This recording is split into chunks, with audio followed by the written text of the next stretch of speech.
10वां स्कंद 22वां अध्याय चीलहरण। श्री सुखदेव जी कहते हैं, परीक्षित, अब हेमंत ऋतु आई उसके पहले ही महीने में अर्थात मार्गशीर्ष में नंद बाबा के व्रत की कुमारी यहाँ कात्यायनी देवी की पूजा व्रत करने लगी। वे केवल हविष्यान ही खाती थी। राजन वे कुमारी कन्याएं पूर्व दिशा का क्षितिज लाल होते होते यमुना जल में स्नान कर लेती और तट पर ही देवी की कामई मूर्ति बनाकर सुगंधित चंदन फूलों के हाथ, भांत भांत के नैवेद्य, धूप दीप, छोटी बड़ी भेंट की सामग्री, फल और चावल आदि से उनकी पूजा करती। साथ ही हे कात्यायनी, हे महामाये, हे महायोगिनी, हे सबकी एकमात्र स्वामी, आप नंदन श्री कृष्ण को हमारा पति बना दीजिए। देवी, हम आपके चरणों में नमस्कार करती हैं। इस मंत्र का जप करती हुई वे कुमारियां देवी की आराधना करती। इस प्रकार कुमारियों ने, जिनका मन श्री कृष्ण पर निछावर हो चुका था, इस संकल्प के साथ 1 महीने तक भद्रकाली की भली भांति पूजा की कि नंदन श्याम सुंदर ही हमारे पति हों। वे प्रतिदिन उषा काल में ही नाम ले लेकर एक दूसरी सखी को पुकार लेती और परस्पर हाथ में हाथ डालकर ऊंचे स्वर से भगवान श्री कृष्ण की लीला तथा नामों का गान करती हुई यमुना जल में स्नान करने के लिए जाती। एक दिन सब कुमारियों ने प्रतिदिन की भांति यमुना जी के तट पर जाकर अपने अपने वस्त्र फाड़ दिए और भगवान श्री कृष्ण के गुणों का गान करती हुई बड़े आनंद से जल क्रीड़ा करने लगी। परीक्षित, भगवान श्री कृष्ण संकार योगियों और शंकर आदि योगेश्वरों के भी ईश्वर हैं। उनसे गोपियों की अभिलाषा न रही। वे उनका अभिप्राय जानकर अपने सखा ग्वाल वालों के साथ उन कुमारियों की साधना सफल करने के लिए यमुना तट पर गए। उन्होंने अकेले ही उन गोपियों के सारे वस्त्र उठा लिए और बड़ी फुर्ती से एक कदम के वृक्ष पर चढ़ गए। साक्षी ग्वाल ठटा कर हंसने लगे और स्वयं श्री कृष्ण ने हंसते हुए गोपियों से हंसी की बात कहने लगे। अरे कुमारियों, तुम यहाँ आकर इच्छा हो तो अपने अपने वस्त्र ले जाओ। मैं तुम लोगों से सच सच कहता हूँ, हंसी बिल्कुल नहीं करता। तुम लोग व्रत करते करते दुबली हो गई हो। ये मेरे सखा ग्वाल जानते हैं कि मैंने कभी कोई झूठी बात नहीं कही है। सुंदरियों, तुम्हारी इच्छा हो तो अलग आकर अपने अपने वस्त्र ले लो या सब एक साथ ही आओ, मुझे इसमें कोई आपत्ति नहीं है। भगवान की हंसी मस्करी देखकर गोपियों का हृदय प्रेम से सरोवर हो गया। वे तनिक सपचाकर एक दूसरे की ओर देखने और मुस्कुराने लगी, जल से बाहर नहीं निकली। जब भगवान ने हंसी हंसी में यह बात कही, तब उनके विनोद से कुमारियों का चित्त और भी उनकी ओर खिंच गया। वे ठंडे पानी में कंठ तक डूबी हुई थी। उनका शरीर थर थर कांप रहा था। उन्होंने श्री कृष्ण से कहा, प्यारे श्री कृष्ण, तुम ऐसी अनीति मत करो। हम जानते हैं कि तुम नंद बाबा के लाल हो, हमारे प्यारे हो। सारे ब्रजवासी तुम्हारी सराहना करते रहते हैं। देखो, हम जाड़े के मारे ठिठुर रहे हैं। तुम हमें हमारे वस्त्र दे दो। प्यारे श्याम सुंदर, हम तुम्हारी दासी हैं। तुम जो कुछ कहोगे उसे हम करने को तैयार हैं। तुम तो धर्म का मर्म भली भांति जानते हो। हमें कष्ट मत दो, हमारे वस्त्र हमें दे दो, नहीं तो हम जाकर नंद बाबा से कह देंगे। भगवान श्री कृष्ण ने कहा, कुमारियों, तुम्हारी मुस्कान पवित्रता और प्रेम से भरी है। देखो, जब तुम अपने को मेरी दासी स्वीकार करती हो और मेरी आज्ञा का पालन करना चाहती हो तो यहाँ आकर अपने अपने वस्त्र ले लो। परीक्षित, वे कुमारियां ठंड से ठिठुर रही थी, कांप रही थी। भगवान को ऐसी बात सुनकर वे अपने दोनों हाथों से गुप्त अंगों को छिपाकर यमुना जी से बाहर निकली। उस समय ठंड उन्हें बहुत ही सता रही थी।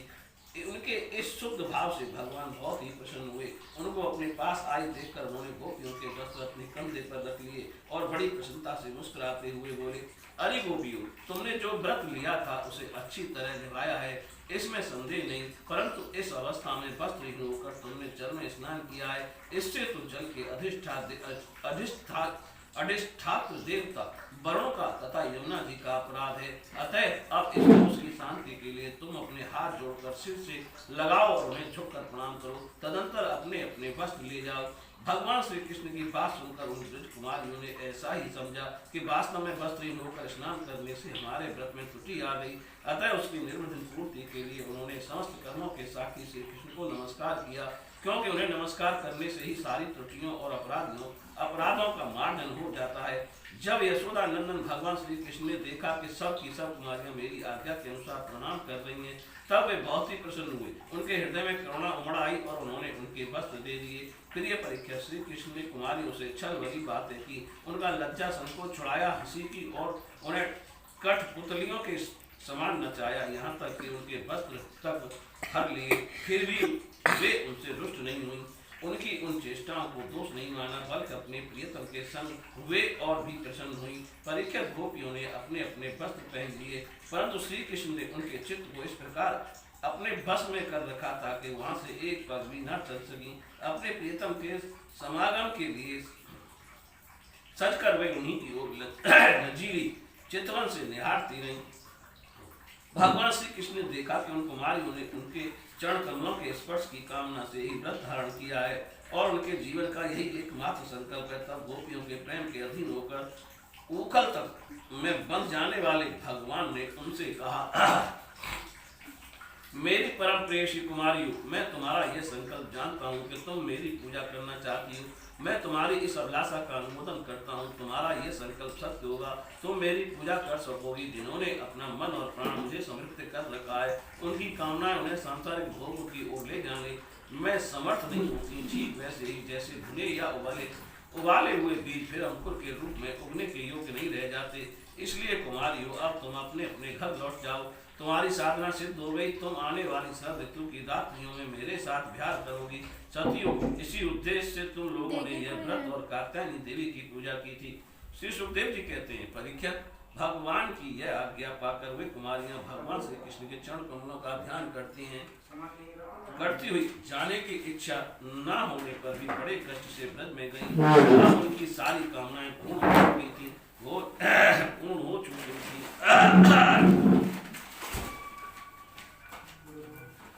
प्रिय परीक्षित, एक दिन भगवान श्री कृष्ण बलराम और ग्वाल वालों के साथ गौ चराते हुए वृंदावन से बहुत दूर निकल गए। ग्रीष्म ऋतु थी, सूर्य की किरणें बहुत ही प्रखर हो रही थी, परंतु घने घने वृक्ष भगवान श्री कृष्ण के ऊपर छत्ते का काम कर रहे थे। भगवान श्री कृष्ण ने वृक्षों को छाया करते थे।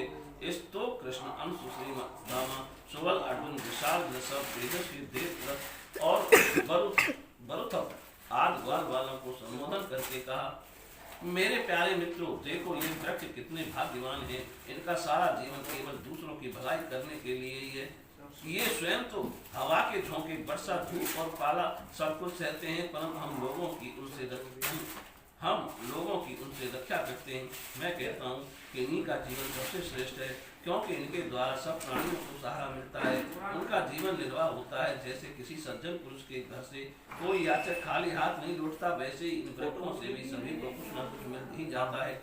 ये अपने पत्ते, फूल, फल, छाया, जड़, छाल, लकड़ी, गंध, गोंद, राख, कोयला, अंकुर और कपोलों से भी लोगों की कामना पूर्ण करते हैं। मेरे प्यारे मित्रों, संसार में प्राणी तो बहुत हैं, परंतु उनके जीवन की सफलता इतने में ही है कि जहाँ तक हो सके अपने धन से, विवेक, विचार से, वाणी से, प्राणों से भी ऐसे ही कर्म किए जाएं जिनसे दूसरों की भलाई हो। परीक्षित, दोनों ओर के वृक्ष नई नई कोकिलों, गुच्छों, फल, फूलों और पत्तों से लद रहे थे। उनकी डालियां पृथ्वी तक झुकी हुई थी। इस प्रकार भाषण करते हुए भगवान श्री कृष्ण उन्हीं के बीच से यमुना तट पर निकल आए। राजन यमुना जी का जल बड़ा ही मधुर, शीतल और स्वच्छ था।